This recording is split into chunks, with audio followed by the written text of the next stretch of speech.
Good morning. This is KELOLAND on the go with all you need to know in news and weather as you start your day. The House Select Committee on Investigation will meet again next month as they continue to weigh whether or not to recommend the impeachment of South Dakota Attorney General Jason Ravnsborg.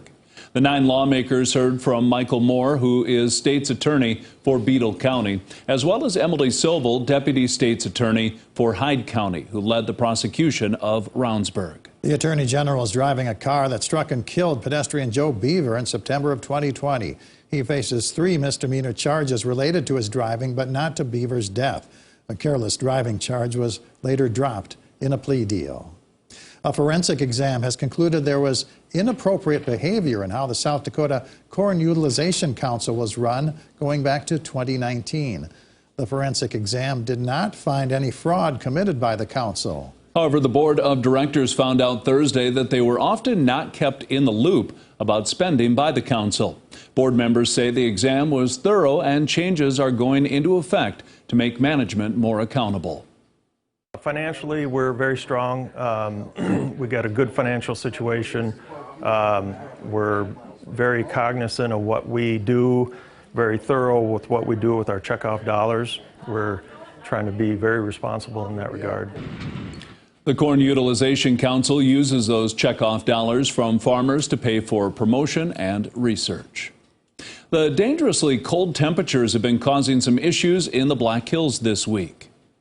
2 elderly hunters were stranded in the snow near Deerfield Lake for 4 hours on Tuesday. They were rescued by the Pennington County Search and Rescue and taken to the hospital. If you're going to be going out into dangerous conditions, it's good to make sure that someone knows where you're going, which areas you'll be in, and when to expect you to be back. The 2 hunters, who are from Sioux Falls, have since been released from the Monument Health Hospital. Turning to weather now with meteorologist Scott Munt. We're warming up for the weekend, Scott. That we are. In the meantime, today will be another cold day as it looks like we'll have temperatures, probably in the teens and 20s, but warmer than what we had yesterday. Our forecast in Sioux Falls may have some areas of fog for this morning, otherwise sunshine. Temperatures will eventually warm to the teens, maybe some lower 20s will appear this afternoon. Aberdeen and northeastern South Dakota, areas of fog possible during the morning hours. That will go away, mostly sunny. Temperatures into the middle teens today, while in Pierre we'll have a high of 24 as skies do become mostly sunny and a southwest wind at 10 to 20 miles per hour. 30 for a forecast high in Rapid City today with a light northwest wind. More details on a KELOLAND Live Doppler forecast with Brian coming up. All right, thank you very much, Scott. Well, doctors and nurses at Sanford Hospital in Sioux Falls tell us they're facing more verbal and physical aggression from patients and their families during the pandemic. One nurse says she has been spit on, kicked, and her life has been threatened. According to security officers, most of the incidents involve patients who get upset over the limited visitation rules set up to keep people safe. When you allow 2 people to come in from the family and the rest of that family is told they must leave, they're not allowed to stay here at the hospital, you do see that aggression. That verbal aggression has included threatening nurses and their families. In some cases, the Sioux Falls Police Department has been called in to take care of the situation. People in Miller, South Dakota are used to being in the spotlight, but people from all over the state are offering support after an explosion closed their school. Even U.S. Senator John Thune stopped by on Tuesday to tour the school and honor everyone who helped that day and have continued to help since then.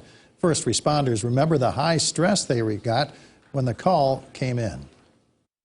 Until we started getting closer and heard over the radio that all the kids were accounted for and out, so that was a great feeling and kind of slowed our stress down a little bit.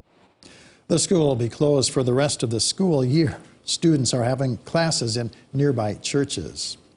The city of Brookings is getting exposure to a new art gallery. It will display the work of Jay White. White's work features art depicting her life and travels as an American Indian. She's expected to be able to share her story with the Brookings community. People see many different things in my work that were not intentional, but hey, that's what it's there for. And if I can help transcend in how I feel and have somebody else feel the same way, we've done a good job. You can see the gallery from now until April 4th. The Sioux Empire Home Show begins today inside the Sioux Falls Convention Center and Arena. The three-day event brings together more than 235 local vendors from home building, renovating, and landscaping all into one place. The home show runs from 10 a.m. to 8 p.m. today and tomorrow, and from 11 to 5 on Sunday. That's a look at some of our top stories. Now let's get one last look at your weather with meteorologist Brian Karstens. Brian? All right, weather today, well, a little warmer than yesterday as we bounce back this afternoon into the teens and I think 20s for most of western South Dakota. By and large tonight, we're still dropping in the single digits during the early evening, but I think tomorrow morning already will be quite a bit warmer than what we're seeing this morning. And so we should end up with temperatures at least into the 30s. A few 40s will probably pop up in the far southwest for a high. And then Sunday, we're going to build on that momentum again and feature more of those temperatures back at least into the 30s and 40s. And a few 50s might even surprise us here in the far south. That cold air, well, it is pretty dominant at the start of the extended forecast. It's clear that we're shifting gears next week and replacing that with the word mild. And so, yeah, we can see those above average temperatures for a few days early next week. And that's probably the story to at least wrap up most of next week. I do think there's a storm to watch about a week out from now. We'll have more updates on that in the coming days. But at any rate, it looks like today, cloud-free for some, or at least mostly sunny. 20 Mitchell, 19 degrees in Huron, 15 in Aberdeen. That extended forecast featuring those 30s returning to Sioux Falls tomorrow and 44 on Sunday, 50 Monday, Tuesday. Looks like dry conditions dominate early next week. And then in Aberdeen, where we have a little more snow on the ground, we'll be melting some of that by Sunday and Monday, getting above freezing. And we are expecting Pierre in central South Dakota easily climbing to 50-degree levels by Monday and Tuesday.